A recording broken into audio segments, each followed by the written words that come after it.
मैं निखिल मिश्रा हूँ।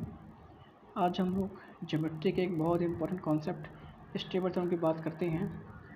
तो ये जो थ्योरम है ये बेसिकली ट्रायंगल पर बेस्ड, अलग अलग सीक्वेंस पर बेस्ड ये थ्योरम है। तो हम लोग चलिए शुरू करते हैं। मान लीजिए मेरे पास एक ट्रायंगल ए बी सी है, ठीक है। इस ट्रायंगल ए बी सी से किसी भी वर्टेक्स से अगर हम लोग सामने वाले बेस पर कोई भी लाइन ड्रॉ करते हैं तो उसको बोला था सीवियन, ठीक है। तो हम लोग इस सीवियन की बात करेंगे।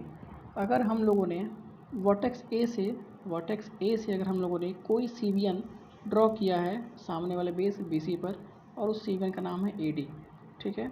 और इस ए डी ने अगर इस बेस बी सी को m/n के रेशियो में डिवाइड किया है, किस में इसने डिवाइड किया है m/n के रेशियो में।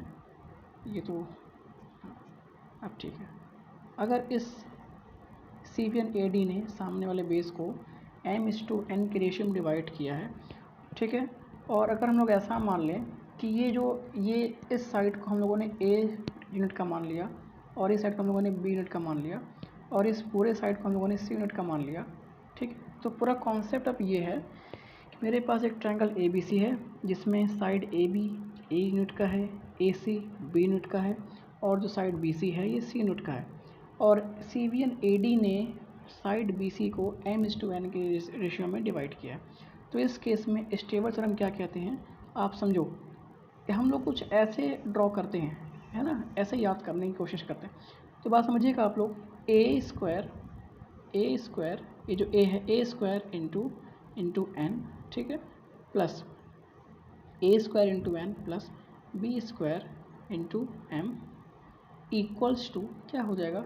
ए डी को अगर हम लोग मानते हैं एक्स, अगर हम लोगों ने ए डी को मान लिया एक्स, तो यहाँ पर एक्स स्क्वायर, ठीक है, इंटू सी प्लस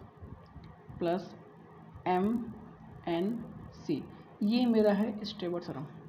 आप इसको स्क्रीनशॉट ले सकते हो। आपको मेरी बात समझ में आई क्या? A square into N plus B square into M equals to X square into C plus M N C, ठीक है। ये एक कॉन्सेप्ट छोटा सा था, है ना। इसमें आप किसी भी C1 का लेंथ आप पता कर सकते हो, है ना। अब हम लोग बात करते हैं इसके अलग अलग कॉन्सेप्ट के बारे में, ठीक है, इसके अलग अलग काइंड्स के बारे में। आप लोग चाहें तो यहाँ पर इसका आप लोग स्क्रीनशॉट ले सकते हैं, ठीक है। हम लोग आगे बढ़ रहे हैं। देखिए फ्रेंड्स, अगर हमारे पास इसी का एक हम लोग दूसरा हम लोग एक डेरिवेशन या डेरिवेटिव ले लें, तो उस केस में ये होगा कि मेरे पास ट्रायंगल जो था वो ट्रायंगल का नाम वही है ए बी और सी। लेकिन इस केस में केस ये बन गया है कि पिछले केस में जो ट्रायंगल हमारे पास था वो स्केलन ट्रायंगल था, मतलब कोई भी साइड आपस में इक्वल नहीं थी। इस वाले ट्रायंगल में A B equals to B C है, A B equals to A C है। मतलब ये अगर मेरे पास कोई आइसोसेलेस ट्रायंगल है, ठीक है क्या, उसके लिए मैं ये बता रहा हूँ वही जो मेरे पास थ्योरम है उसके हिसाब से आइसोसेलेस ट्रायंगल पे कैसे अप्लाई होगा आप लोग इसको देखें। तो इस हिसाब से मैं फिर से देख लेता हूँ कि ये जो मेरे पास है,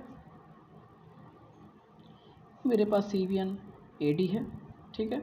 और ये मेरे पास जाहिर सी बात है अगर ए बी और ए सी आपस में इक्वल हैं तो इनका जो होगा, इनका जो रेशियो होगा आपस में बराबर होगा, है। तो अगर ये ए लेंथ का तो ये भी ए लेंथ का, है ना। और ये एम है और ये एन है, ठीक है क्या। तो इस केस में मेरे पास ये जो x है, x, तो एक्स स्क्वायर की वैल्यू क्या आ जाएगी, एक्स स्क्वायर की वैल्यू डायरेक्ट ए स्क्वायर माइनस एम एन। ये मेरे पास आइसोसेलेस ट्रायंगल के लिए उसी चीज़ से निकला है ये, है ना। ये स्टेबल थ्योरम का ही एक कह लीजिए आप एक दूसरा तरीका है ये। अगर मेरे पास ट्रायंगल क्या हो, आइसोसेलेस ट्रायंगल हो, तो उस केस में हम लोग ये वाला थ्योरम यूज़ करते हैं, ठीक है क्या। तो आप इसको ऐसे भी कह सकते हैं कि हम लोग किसी भी आइसोसेलेस ट्रायंगल में, है ना, अगर हम लोग को निकालना हुआ C1 की लेंथ निकालनी हो तो हम लोग इस तरीके से निकाल सकते हैं, ठीक है। अब हम लोग इसी स्टेबल थ्योरम का हम लोग एक और एप्लीकेशन पढ़ते हैं। आप लोग इसका स्क्रीनशॉट ले सकते हैं आप लोग। चलिए,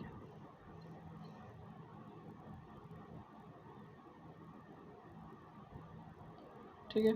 अगर मेरे पास मान लीजिए अगर अब एक ऐसा केस हो जाए मेरे पास, अब एक ऐसा केस हो जाए कि ये मेरे पास ट्रायंगल ए है, सॉरी ये मेरे पास ट्रायंगल बी है, सॉरी ये मेरे पास ट्रायंगल ए बी सी है ना। अगर मेरे पास ट्रायंगल ए बी सी है और अब अगर हमारे पास ऐसा काम हो जाए कि ये जो सी1 आ रही थी मित्रों, ये जो सी1 जो आ रही थी ए डी, अगर ये एंगल बाइसेक्टर भी हो, क्या हो, अगर ये एंगल बाइसेक्टर भी हो, मतलब कहने का कि जो एंगल ये है वही एंगल ये है, जो सी1 आ रही थी, तो angle B A D, angle B A D equals to angle C A D अगर है, तो इस केस के लिए हम लोग क्या नया उसमें ऐड करते देखिए आप लोग। तो भाई बात वही है, यहाँ पर ये ए हो जाएगा, ये बी हो जाएगा, है ना, ये लेंथ है, और यहाँ पर ये एम है और ये एन है। तो इस केस में मेरे पास क्या स्टीवर्ट थ्योरम का निकल करके आएगा, आप देखें। तो यहाँ पर मेरे पास A D square equals to क्या हो जाएगा, A B minus M N, ये मेरे पास स्टीवर्ट थ्योरम आ जाएगा, है ना। आप लोग देखें कि उसी चीज़ से निकल कर क्या आ रहा है, ठीक है। तो चूँकि मेरे पास अभी मैं आप लोग का बहुत ज़्यादा समय लेना नहीं चाहता हूँ, इसीलिए आप हम शॉर्ट में ही बस केवल हम फार्मूला बता रहे हैं। अगर आप लोग चाहेंगे तो आप लोग हम पूरा उसको डिराइव भी करा देंगे आप लोगों पर, ठीक है।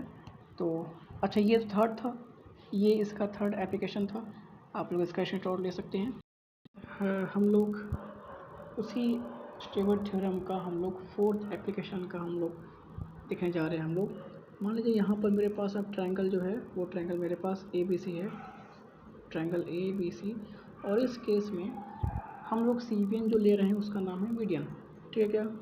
वर्टेक्स ए से सामने वाले साइड को बाइसेक्ट करने वाली जो सी1 होती है उसको बोलते हैं मीडियन।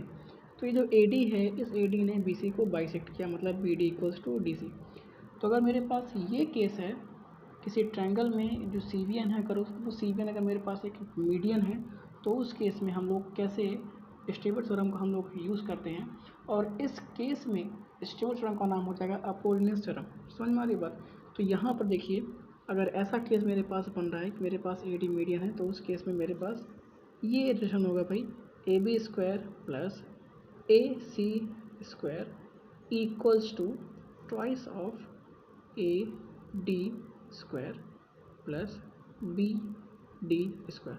जैसे कि आपको पता है कि ए डी अगर मीडियन है तो डी पॉइंट जो है वो हमारा मिड पॉइंट रहेगा बी सी का, और B D equals to D C रहेगा, है ना। अगर हम लोग इसी थ्योरम हम लोग एक हम लोग चेंज करें कि बी डी के प्लेस पर अगर हम लोग का लेने का इच्छा हो, इस बी सी लेने का इच्छा हो, अगर हम लोगों ने बी डी के प्लेस पर बी सी लिए, तो उस केस में मेरे पास क्या बन जाएगा, मेरे पास बन जाएगा, देखिए आप लोग, मेरे पास ऐसा हो जाएगा, A B square plus A C square equals to twice of A D square plus B C square upon 4, ये मेरे पास बन जाएगा।